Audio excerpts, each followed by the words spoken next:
আমি যাব ওলাইছো আজিৰ পৰা আমাৰ জাৰ্নি আছে এনেকৈ কৈ থাকলা বেলেগ হলি আমি হলি বেলেগৰ মুখন চাই আছো পুৱাৰ পৰা আজিৰ পৰা আমাৰ থিয়েটাৰ আছে লখিমপুৰ পানীগাঁও খাৰখাতি আৰু মই এনেকৈ শুই আছিলো সঞ্জীৱে মাততে মই এক জাপে উঠিলা উঠি তাক মই দৰজাখন খুলি দিলো দৰজাখন খুলি দি চাওঁ বাহিৰৰ পৰিৱেশটো এই চাওঁ আজি বাহিৰৰ পৰিৱেশটো গোটেই একদম ধোৱা ধোৱা হৈ আছে তাৰ মানে বৰষুণ দিয়াৰ চান্স আছে এই চাওক বাহিৰৰ পৰিৱেশটো মই অলপ দেখাই দিছো এতিয়া যাওক পটাপটকে মোৰ গাড়ীখন বহুত লেতেৰা হৈছে কিন্তু গাড়ীখন মই ধুব পৰা নাই কাৰণ কিয় ইয়াতে পানীটো বহুত বেয়া আইৰন গতিকে পানীটো গাড়ীখন লেতেৰা হ'লে মই গাড়ীখন ধুব পৰা নাই কিন্তু কথা দিছো মই নেক্সট পেণ্ডেল মই গাড়ীখন ধুমেই গাড়ীখন ধুম আৰু এতিয়া আজিৰ পৰা আমাৰ যেহেতু পেণ্ডেল আছে লখিমপুৰ খাৰকাতি গতিকে খাৰকাতি যাম অলপ পিছতে পানীগাঁও খাৰকাতিৰ পৰা চাওক আমি এটা মিচিং মানুহ ঘৰত আছো এইগিলাখন পিছফালে ঘৰত দেখাই দিব ৰ'ব এইটো চব পিছফালে দেখিছে না এইটো মিচিং কাপোৰ যে দেখে আপোনালোকে ধুনীয়া ধুনীয়া এই মিচিং শাল আছে এই সঞ্জীৱে মোক মাত কৈছে ই মোক কৈ মোক টুপনি ভাঙি দিলা কাৰণ এটা মোৰ ৰুমত এতিয়া বস্তুবিলাক মই পেকিং কৰি থৈ দিছোঁ ৰাতি বাৰু এতিয়া কেৱল মোৰ কাম আছে কি মই বিছনাখন মই পেকিং কৰিব লাগে আৰু গাড়ীত ভৰাব লাগে আৰু গা ধুব লাগে যাব লাগে আহিলোঁ ৰ'ব মুখ ধুই কিন্তু গা ধোৱাৰ আগতে মই অকণমান বস্তু মই গাড়ীত উঠাই থৈ দিওঁ এই চাওকচোন বেগবিলাক এতিয়া গাড়ীত উঠাম আৰু মই এটা কথা কওঁ ৰ'ব মোক মানে বহুতে ভাবে থিয়েটাৰৰ মানুহখিনি আমাৰ বোলে বেলেগ কাম নাই আমি দিনত শুওঁ খাওঁ আৰু ৰাতি নাটক কৰোঁ এইবিলাক কাম কোনে কৰিব এইবিলাক যে চাওক এইবিলাক যে আমি বেগ দাঙি আজি শিফটিং কৰিব লাগিব এটা বেলেগ জেগাত যাব লাগিব আকৌ তাতে এটা নতুনকৈ ছেট আপ কৰিব লাগিব গোটেইখিনি এইবিলাক কাম কোনে কৰি দিব এইবিলাকতো আমি নিজেই কৰিব লাগিব ন গতিকে মানুহে যি কৈ থাকে থিয়েটাৰৰ মানুহ কাম নাই অকল মানে খোৱাহে কাম সেইটো নহয় গতিকে দেখাই দিছোঁ চাওক এতিয়া মই সেই বেগ উপায় বা গাড়ী লোড কৰিব লাগিব যাব লাগিব এয়া আধা লোড হৈ গ'ল আৰু আছে অলপমান লোড কৰিব লগা এতিয়া আমি মিচিং ঘৰত আছোঁ মিচিং চাংঘৰ আৰু মই ইমান দিনে ইয়াতে আছিলোঁ এইখন দেখিছেনে এয়া জুহাল এইটো কি বুলি কয় দাদা আপোনালোকৰ জুহালটো মাৰাম আমি যিটো কওঁ জুহাল বুলি আৰু এইখন আছে ধোৱা চাং এইখনক কি বুলি কয় পাৰাপ মাৰাং আৰু পাৰাপ এইটো হৈছে মিচিং ভাষাত মানে জুহাল আৰু ধোৱা চাং আৰু এয়া চাং আমি এই চাঙৰ ওপৰতে আছোঁ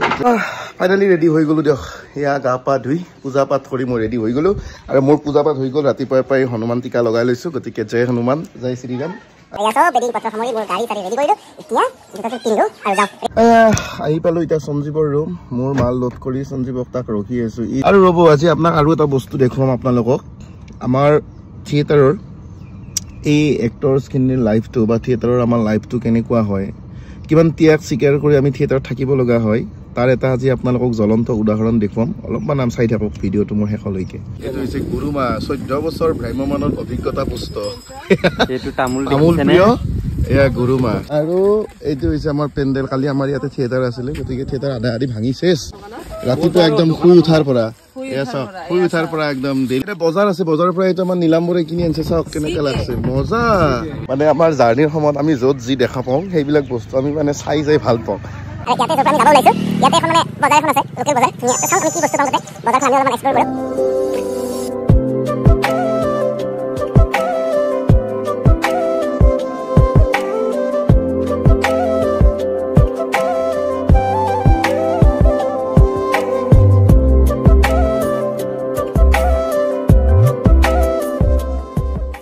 আহিলোঁ দিয়ক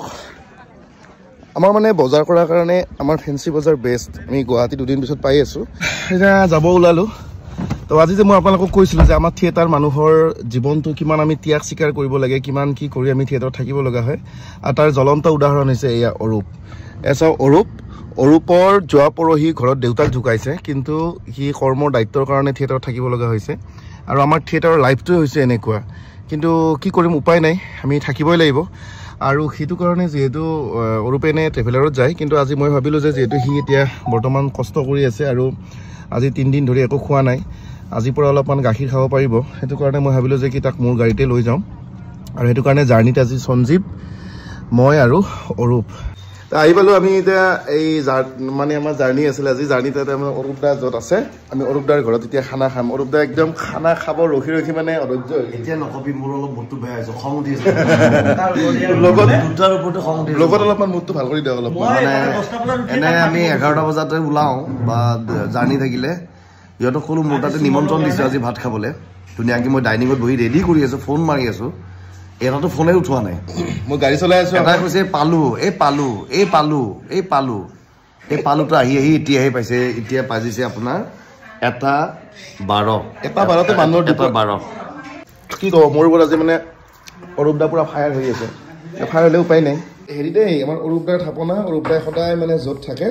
গাড়ীত এইখন লৈ যায় আৰু ইয়াতে সদায় ৰাতিপুৱা এনেকৈ মানে চাকি জ্বলাই নটৰাজ আছে আকৌ এইটো আমাৰ সাই বাবা এইটো কিয় এইটো ক'ৰ এইটো সাই বাবা নাই মাজৰ হেৰি একদম মানে হেৰি কেদাৰনাথ আজি এই বৌ বনাইছে দেই বৌৰ হাতৰ ধুনীয়া এসাঁজ আজি বৌ কি বনাইছে আইটেম মাছ বনাইছো মাছ তাৰপিছতে বিন বইল আলু ভাজি মাছ ফ্ৰাই তাৰপিছতে নৰসিংহ চাটনি বঢ়িয়া মই দেখুৱাই দিম আপোনালোকক এয়া চাওক এইটো হৈছে আপোনাৰ মাছ টেঙা দি মাছ ভাজি আলু ভাজি এইটো হৈছে চাটনি আৰু এয়া বিন বইল এইটো দাইল নিমখ জলকীয়া পিঁয়াজ চব আছে আৰু অৰুকে ৰ'ব নোৱাৰে আৰম্ভ কৰি দিওঁ এয়া দীপকে খাব এতিয়া গতিকে আমি চবে খাই দিওঁ এতিয়া বৌ নে কি বঢ়িয়া মানুহেতো ভাত খাই আহিলেও গতিকে গাড়ীখনকো অকণমান খুৱাব লাগিব এতিয়া গাড়ীখনত আমি তেল ভৰাব সোমাইছোঁ তেল ডিপুত এয়া তেল লৈ আছোঁ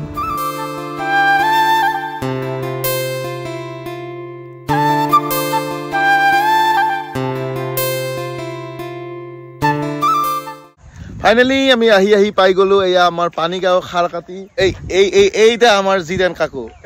আৰু ভাগৰ লাগি গৈছে একদম ৰাস্তা বহুত বেয়া চাওক এয়া পানীগাঁৱৰ পৰা এনেকুৱা ৰাস্তা পানীগাঁৱলৈকে ভাল বাৰু পানীগাঁৱৰ পৰা ৰাস্তাটো এনেকুৱা তো পানীগাঁৱৰ পৰা খুব বেয়া ৰাস্তাত আহি জেগা পালোঁ আৰু আজি ৰাতি নাটক আছে আমাৰ দেৱকন্যা আমি ৰুমত যাওঁ আৰু মোৰ ৰুমটো এবাৰ দেখাই ল'ম দেখাই লৈ আজি ব্লগটো শেষ কৰিম মানে যোৱাবাৰ থাকি গৈছোঁ সেইকাৰণে আপোন ঘৰ বুলি কৈছোঁ আৰু মোক কোনো ৰুম দেখাব অহাই নাই মই মানে জাষ্ট কৈছে আৰু এইখন ঘৰ বুলি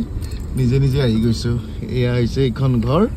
এই 3 দিনৰ ঠিকনা এইখন ঘৰতে এতিয়া থাকিম দেখাই আছোঁ ৰ'ব চাওক এতিয়া সেই তাৰ পৰা উঠাই আনিছিলোঁ নহয় এতিয়া আকৌ এই চিফটিং এতিয়া ইয়াতে আকৌ বস্তুবিলাক ইয়াতে আকৌ নমাব লাগিব